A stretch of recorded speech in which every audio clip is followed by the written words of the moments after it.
आज़ादी बचाओ news channel में सभी दर्शकों का स्वागत है। सोलापुर शहर में पिछले एक साल से कोरोना लगभग 26,000 लोगों को अपनी चपेट में लिया है और साथ ही साथ 1200 लोगों की इससे मृत्यु हो चुकी है। क्या सोलापुर प्रशासन ने इसके लिए कोई उपाय योजना की है? पिछले एक साल से लगातार कोरोना के मामले बढ़ते जा रहे हैं, लेकिन सोलापुर प्रशासन ने जो निर्णय सोलापुर वासियों के लिए, शहर के लिए लिए गए जो कठोर निर्णय है या कई कड़क कार्रवाइयाँ जो इन्होंने की है, उसके चलते क्या इन कोरोना की संख्याओं पर जो है नियंत्रण पाने में कामयाब रहे हैं? आज इसी पर बात हम करने के लिए जो है आपके सामने आए हुए हैं कि सोलापुर शहर के अंदर ये कोरोना की संख्या बढ़ने की असल वजह क्या है। ब्रेक द चेन के तहत कई प्रकार के जो है निर्णय सोलापुर प्रशासन की ओर से जो है लगाए गए। हाल ही की अगर हम बात करेंगे तो फिलहाल वक्त सोलापुर प्रशासन के ज़रिए महापालिका आयुक्त पीयूष शंकर द्वारा निकाले गए आदेश की अगर हम बात करेंगे तो आज रात 8 बजे से लेकर जो है 2 या 6 दिनों के लिए जो उन्होंने लॉकडाउन को घोषित किया था, जिसमें आवश्यक वस्तुओं के अंदर किराना दुकान और सब्जी मंडियों को पूरी तरह से जो उन्होंने बंद कर दिया था। ऐसे कठोर निर्णय लेने के बावजूद भी जो है ब्रेक द चेन के तहत कोरोना की संख्या जो है नियंत्रण में नहीं आ पा रही है। तो क्या इसके ज़िम्मेदार प्रशासन है या फिर इसके ज़िम्मेदार जो है नागरिक हैं? क्योंकि प्रशासन से जब कभी भी ये सवाल पूछा जाता है कि जो है रुग्ण संख्या बढ़ने की वजह क्या है, तो वो लोग कहते हैं कि नागरिक जो है सही तरह से पालन नहीं कर पा रहे हैं। तो नागरिकों का ये कहना है कि अगर आप नियम ऐसे बनाएंगे जिसके अंदर जो है पालन करना नागरिकों को मुश्किल हो जाएगा, तो नागरिक आखिर करें तो क्या करें।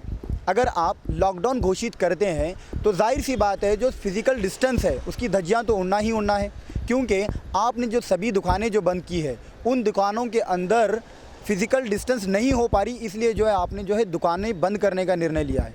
क्या वो दुकानें बंद करने का जो आपका निर्णय था वो कारगर साबित हुआ? क्या वो फ़ायदेमंद हुआ?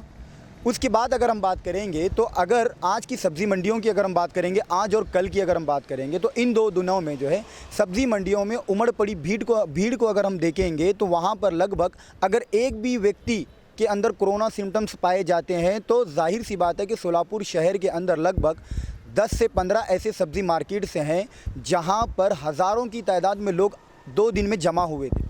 तो इन 2 दिनों के अंदर उन सब्ज़ी मार्केटों से अगर कोई ज़्यादा तादाद में कोरोना पेशेंट निकलते हैं तो उसका ज़िम्मेदार प्रशासन ही होगा। ऐसा क्यों? क्योंकि प्रशासन के लगाए गए निर्णय की वजह से जो है लोगों के अंदर लॉकडाउन का भय इतना बढ़ गया, जिसके चलते लोग जो है सब्ज़ी मंडियों की तरफ उमड़ पड़े। 4 दिन का लॉकडाउन होगा, अगर आप घोषित करेंगे 6 दिन का, तो कहीं ये 6 दिन का बढ़कर जो है 50 दिन का ना हो जाए। इस भयभीत से लोग जो है आज किराना दुकानों पर गर्दी, सब्ज़ी मंडियों में गर्दी, हर जगह जो ज़रूरत की चीज़ें हैं वहाँ पर जो है लगातार गर्दी देखने को मिली। तो क्या इसका ज़िम्मेदार सोलापुर प्रशासन नहीं है? अगर आप लॉकडाउन को इसी प्रकार से रखते थे, सुबह 7 बजे से लेकर जो है सुबह 11 बजे तक अगर आप जो है आवश्यक वस्तुओं के लिए छूट देते, तो लोग जो है फ़िज़िकल डिस्टेंस भी मेंटेन कर पाते और साथ ही साथ लोग जो है इस प्रकार से एक जगह इकट्ठा होने से गुरेज भी कर सकते थे। लेकिन प्रशासन जो निर्णय सोलापुर वासियों के लिए ले रहा है वो कहीं ना कहीं उसमें चूक दिखाई दे रही है। ऐसा क्यों? क्योंकि सोलापुर प्रशासन ने जो है पिछले 1 साल से कोरोना के लिए कितने बेड्स बढ़ाएं उसकी कोई रिपोर्ट नहीं देते। कोरोना को लेकर जो है कितने एम्बुलेंस उन्होंने जो है नए एम्बुलेंस इन्वॉल्व किए हैं उसकी कोई रिपोर्ट्स नहीं बताते।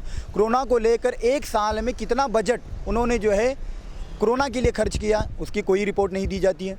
कोरोना को लेकर जो है सोलापुर प्रशासन की ओर से कितना खर्च सिर्फ और सिर्फ जो है वेंटिलेटर्स पर हुआ है वो कहीं नहीं बताया जा रहा है। कोरोना को लेकर कितने हॉस्पिटल्स के अंदर उन्होंने जो है जाकर जो है विज़िट किया है और वहाँ पर मरीज़ों से जो ज़्यादा पैसा वसूला जा रहा है उस पर कोई भी कार्रवाई, किसी भी प्रकार की कार्रवाई आज तक होती हुई दिखाई नहीं दी गई है। क्योंकि सोलापुर के अंदर कई हॉस्पिटल्स ऐसे हैं जहाँ पर लोगों का ये कहना है कि सरकार ने जो कोरोना के पेशेंट से बनाए गए जो नियम हैं इसी प्रकार से वो लोगों को पैसे देना है। लेकिन आज अगर हम बात करेंगे सोलापुर शहर के कई हॉस्पिटल ऐसे हैं जहां पर जो है कोरोना मरीज़ों से इतनी तादाद में पैसा लूटा जा रहा है, किसी एक हॉस्पिटल पर जो है एक भी हॉस्पिटल पर आज तक कोई कार्रवाई होती हुई दिखाई नहीं दी। पिछले 1 साल में सोलापुर प्रशासन की अगर हम बात करेंगे तो क्वारंटाइन सेंटर्स के अंदर जो हाल लोगों का हो रहा है उस क्वारंटाइन सेंटर्स की अच्छी सुविधा देने में भी प्रशासन ने नाकाम रहा। आखिरकार सोलापुर के अंदर ये सब कुछ ज़िम्मेदार सिर्फ़ और सिर्फ प्रशासन ही है, क्योंकि प्रशासन कठोर कार्रवाइयाँ तो कर रहा है लेकिन कोई भी निर्णय लेने से पहले ये नहीं सोच पा रहा है कि आम नागरिकों को होने वाला नुकसान प्रशासन के सरदर्द बना हुआ है। क्योंकि प्रशासन जब निर्णय लेता है तो उसे ये ध्यान में देना होगा कि नागरिकों को सुविधा किस प्रकार से वो उपलब्ध कराएं। बस आते हैं, कुर्सी पर बैठ जाते हैं और ऑर्डर दे देते हैं कि जो है सोलापुर के अंदर कल से लॉकडाउन हो जाएगा। लॉकडाउन आपको करना ही है तो सारी व्यवस्थाओं का आप इंतज़ाम करें, सारी व्यवस्थाओं को बनाए रखें ताकि लोग जो है भयभीत ना हो। लेकिन आज और कल की अगर हम बात करेंगे तो इन भीड़ों का कारण, इन जमा हुई भीड़ का कारण सिर्फ और सिर्फ प्रशासन ही है। लेकिन सोलापुर के पालक मंत्री जब भी ये बैठकें लेते हैं तो क्या ये बैठकों में ये निर्णय नहीं ले पाते हैं कि नागरिकों के मन में जो प्रश्न उठते हैं उन प्रश्नों को सॉल्व करने के लिए क्या ज़िलाधिकारी हो या ज़िला प्रशासन हो या पालक मंत्री हो या यहाँ पर चुने गए प्रतिनिधि हो, क्या इनकी ये जिम्मेदारी नहीं बनती कि वो नागरिकों के जो सवाल हैं उन सवालों को जो है फेस कर सकें? या फिर नागरिक जो पिछले 1 साल से लगभग पूरे सोलापुर शहर में लॉकडाउन को लेकर भयभीत हैं, आखिरकार ये लॉकडाउन कब ख़त्म होगा और कब लोगों को अच्छी सुविधाएँ मिलेंगी? क्योंकि सोलापुर प्रशासन पिछले 1 साल से लॉकडाउन को लेकर पूरी तरह से फेल है। क्यों? इसकी एक ही वजह है कि वो पेशेंटों को रोकने में ब्रेक द चेन के तहत में पूरी तरह से नाकाम हो चुका है। आखिर इसकी वजह क्या है? सोलापुर प्रशासन इसकी कोई भी जवाबदेही देने से जो है गुरेज करता है। अगर हम बात करेंगे तो सोलापुर प्रशासन 1 साल के अंदर कोविड की कितनी निधि, कोविड को लेकर कितना खर्च किया है, कोई भी रिपोर्ट आज तक सामने नहीं आई है। क्या सोलापुर के प्रशासन या फिर पालक मंत्री आज या कल या आने वाले कुछ दिनों में सारा खर्च जो कोविड पर हुआ है उसका एक अहवाल निकाल कर प्रेस नोट निकालेंगे?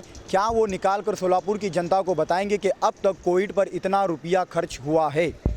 अगर हुआ है तो किस प्रकार से किया गया है? ये सारी चीज़ें उस अहवाल के अंदर आनी चाहिए। या फिर लोगों को ये पता भी होना चाहिए कि आज तक सोलापुर प्रशासन ने जो है कोविड को लेकर कितनी सीरियस है। अगर कोविड को लेकर सीरियस होती तो वो लॉकडाउन की बजाय जो है लोगों के ज़्यादा से ज़्यादा टेस्टिंग को बढ़ाती, लोगों को ज़्यादा से ज़्यादा RT-PCR कराती या फिर सोलापुर शहरवासियों का ज़्यादा से ज़्यादा वैक्सीनेशन कराने में जो है ध्यान देती। लेकिन सोलापुर प्रशासन इस पूरे काम में नाकाम है। सिर्फ वो एक ही काम करती है कि लॉकडाउन लगाया जाए और लोगों को भयभीत के अंदर रखा जाए। आज के लिए बस इतना ही। हम बताना ये चाह रहे थे कि लॉकडाउन इस मसले का हल नहीं है, बल्कि लॉकडाउन के बजाय अगर आप वैक्सीनेशन को बढ़ाएंगे और RT-PCR को बढ़ाएंगे, टेस्टिंग को बढ़ाएंगे तो लगभग सोलापुर शहर के अंदर हम पूरी स्थिति को नियंत्रण करने में कामयाब हो सकते हैं। आगे की जानकारी के लिए बने रहिए हमारे साथ और देखते रहिए आज़ादी बचाओ न्यूज़ चैनल। मैं आकिब मड़की, कैमरा पर्सन जुबेर शेख के साथ, आज़ादी बचाओ न्यूज़ चैनल के लिए।